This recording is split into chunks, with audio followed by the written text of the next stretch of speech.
আসসালামু আলাইকুম প্রিয় শিক্ষার্থীরা, আশা করি তোমরা সবাই ভালো আছো। আজকে এসএসসি ক্যান্ডিডেট 2026 পরীক্ষার্থীর জন্য 80 দিনে তোমাদের গাইডলাইন দেওয়া হবে। তো প্রিয় শিক্ষার্থীরা, তোমাদের আর কিছুদিন পরে 2 থেকে 3 মাস পরে তোমাদের হচ্ছে যে তোমাদের বোর্ড পরীক্ষা। বোর্ড পরীক্ষার জন্য তোমরা কিভাবে প্রিপারেশন নিবে, কিভাবে তোমাদের প্রস্তুতি নিতে হবে, কিভাবে তোমাদের বইগুলো পড়তে হবে, বোর্ড প্রশ্নগুলো পড়তে হবে, কোন টপিকগুলো পড়তে হবে, কিভাবে পড়তে হবে, তোমাদের বইয়ের সবগুলা পড়া লাগে না, ঠিক আছে? তো তোমরা যেহেতু এবার শর্ট সিলেবাসে পরীক্ষা দিবা, তো তোমাদের শর্ট সিলেবাসের উপর ভিত্তি করে তোমাদের প্রশ্নটা কিন্তু একটু জটিল করবে। তো জটিল করতে হলে বইয়ের বিকল্প কোনো কিছু নেই। তোমরা তোমাদের বই, হ্যাঁ, সবচেয়ে বেশি ইম্পর্টেন্ট গুরুত্বপূর্ণ রাখবে তোমাদের কাছে, তোমাদের মেইন বোর্ড বই।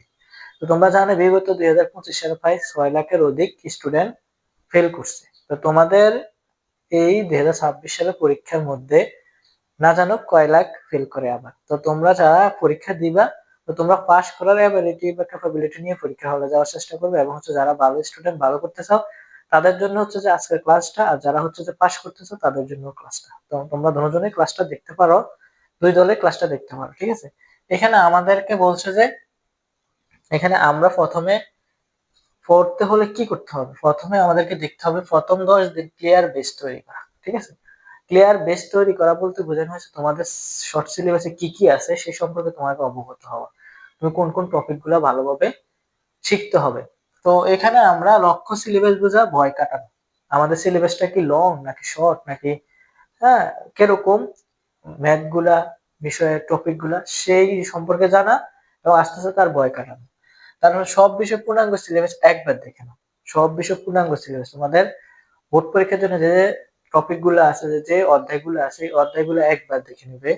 কোন টপিক গুলো দুর্বল লিস্ট করো। এখন হচ্ছে তোমার ফিজিক্স ভালো পারো না কেমিস্ট্রি, ফিজিক্স কি তুমি খারাপ পারো নাকি কেমিস্ট্রি খারাপ পারো নাকি ম্যাথ খারাপ পারো নাকি বায়োলজি খারাপ পারো, তুমি কোন বিষয়ের কোন টপিক গুলো সবচেয়ে সবচেয়ে খারাপ পারো, যেগুলো তুমি একেবারে পারো না, এগুলো তুমি লিস্ট করতে হবে।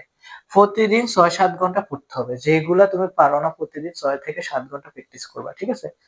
তো 50 মিনিট পড়বা আর 10 মিনিট হচ্ছে ব্রেক নিবা, বিরতি নিবা। আমাদের ব্রেন সাধারণত হচ্ছে যে 60 মিনিট পর্যন্ত তুমি যদি টানা পড়তে থাকো তাহলে কিন্তু আমাদের ব্রেন ওটা সার্ভ করে না। হ্যাঁ, আমাদের ব্রেন সাধারণত হচ্ছে যে দীর্ঘক্ষণ টানা পড়াশোনা করলে আমাদের ব্রেন ওই সবগুলা পড়া ব্রেন মেমোরিতে সেভ রাখতে পারে না। তো গণিত, ইংরেজি, বিজ্ঞান প্রতিদিন পড়তে হবে, এটা তোমার পড়ার রুটিনে প্রতিদিন রাখতে হবে। গণিত, ইংরেজি, বিজ্ঞান। বিজ্ঞান বলতে গ্রুপের বিষয় আলাদা, যেরকম মানবিকে তোমাদের মেইন বিজ্ঞান 3টা বিষয় আছে, এটার ভিতরে কমার্সের জন্য বিজ্ঞান, আর গ্রুপ সায়েন্সের জন্য হচ্ছে তোমাদের ফিজিক্স, কেমিস্ট্রি, বায়োলজি।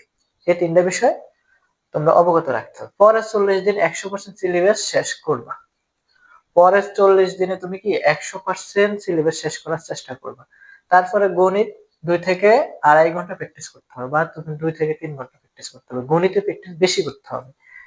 তারপর ইংরেজি 1 থেকে 1.5 ঘন্টা কি কি পড়বা, গ্রামার গুলা, কোন কোন গ্রামার গুলো আছে, ট্যাগ কোশ্চেন আছে, সেন্ট্রিক সেন্টেন্স আছে, সাফিক্স প্রিফিক্স আছে, উইথ এন্ড ক্লু আছে, column A column B column আছে, ঠিক আছে, মেসিং ওয়ার্ড।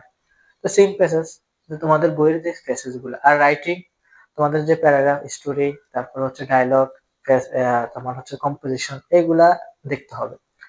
গ্রুপ বিষয় 2 থেকে 3 ঘন্টা পড়তে হবে। গ্রুপ বিষয়গুলো তুমি 2 থেকে 3 ঘন্টা, 3 ঘন্টা তুমি ফিজিক্সের জন্য 1 ঘন্টা নাও, কেমিস্ট্রির জন্য 1 ঘন্টা নাও, হায়ার ম্যাথ বায়োলজির জন্য 1 ঘন্টা নাও। তো তুমি 3 ঘন্টা পড়তে হবে। তো যা পড়ছো লিখে প্র্যাকটিস করতে হবে। মানে তুমি যা যা পড়তেছো তা তুমি অবশ্যই অবশ্যই তুমি লিখতে হবে, এটা তোমার বাধ্যতামূলক। তোমার পরীক্ষার আগে যেন তোমার কাছে একটা হচ্ছে যে এই সাবজেক্টের একটা তোমার নোট থাকে, ওই সাবজেক্টের নোট থাকে, ওই সাবজেক্টের নোটটা তুমি যদি পড়ে যাবে, তোমার ভিতরে একটা কনফিডেন্স কাজ করবে, তোমার ভিতরে একটা আত্মবিশ্বাস আসবে, তুমি, হ্যাঁ, পরীক্ষায় একটা ভালো কিছু করতে পারবে।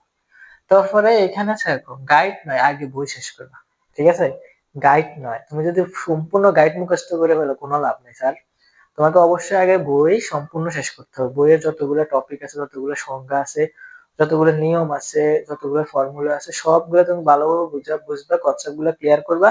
তার পরবর্তী তুমি গাইডে 5 থেকে 7 বছর যে বোর্ড প্রশ্নগুলো আছে এগুলো প্র্যাকটিস করবা, এগুলো শেখার চেষ্টা করবা, ঠিক আছে? ক খ গুলা তুমি মুখস্থ করার চেষ্টা করবা। তো পরের 20 দিন এক সাবজেক্টের যতগুলো অধ্যায় আছে সবগুলো অধ্যায় তুমি শেষ করবা, তারপর একটা মডেল টেস্ট দিবা। এভাবে তুমি পরের 20 দিন যতগুলো বিষয় আছে অতগুলো বিষয়ের উপর একটা একটা করে মডেল টেস্ট দিবা। তাহলে তোমার মডেল টেস্ট দিলে তোমার যে ভুলগুলো আছে, যে সমস্যাগুলো আছে তুমি ইন্টিগ্রেট করতে পারবা, এবং ভুলগুলো ইন্টিগ্রেট করে তুমি আবার এটা কভারেজ করতে পারবা। এবং তোমার পরীক্ষার আগে তুমি যখন লাস্ট 10 দিন থাকবে, শেষ 10 দিন তোমার ভিতরে একটা কনফিডেন্স লেভেল কাজ করে, তুমি পারো এই বিষয়ে, গণিত এই বিষয়ে তুমি পারো, তারপরে কেমিস্ট্রি এই বিষয়ে পারো, ফিজিক্সের এগুলো পারো, হায়ার ম্যাথের এগুলো পারো, বায়োলজির এগুলো পারো, মানে সব মিলে তোমার ভিতরে একটা কনফিডেন্স হাই লেভেল থাকবে, ভালো একটা কনফিডেন্স থাকবে, এবং পরীক্ষা হলে গেলে তুমি একেবারে নর্মাল ভাবে যেতে পারবা। তোমার ভিতরে ক্যাপাবিলিটি থাকবে পরীক্ষা দেওয়ার আর কি। তো শেষ 10 দিন তুমি নতুন কিছু পড়তে হবে না, নতুন কিছু পড়বা মারা খাবা, নতুন কিছু পড়বা পুরাতন সবকিছু তুমি হারিয়ে ফেলবা। তো তুমি যা শিখার এখন থেকে শিখতে হবে, মানে তোমার পরীক্ষার আরো 50-60 2-3 মাস আগে থেকে শিখতে হবে। শেষ 10 দিন নতুন কোনো কিছু পড়া যাবে না, শুধু রিভিশন, যেগুলো তুমি পড়ছো ওই নোটগুলো দেখে দেখে রিভিশন দেবে, এবং হচ্ছে যে সংজ্ঞাগুলো মুখস্থ করার চেষ্টা করবা, এবং নিজে নিজে মনে মনে ওইগুলা রিভিশন দেওয়ার চেষ্টা করবা। তো এইভাবে যদি তুমি পড়ো, ইনশাল্লাহ তুমি হচ্ছে পরীক্ষার মধ্যে একটা ভালো মার্ক তুলতে পারবা, ভালো রেজাল্ট করতে পারবা, এবং ফেল করা থেকে পাস করতে পারবা। ঠিক আছে, ফেলের থেকে তুমি পাস করার এবিলিটি তোমার অনেক গুণ বেরিয়ে যাবে। তো তোমরা সবাই সুস্থ থাকো, ভালো থাকো, আল্লাহ হাফেজ।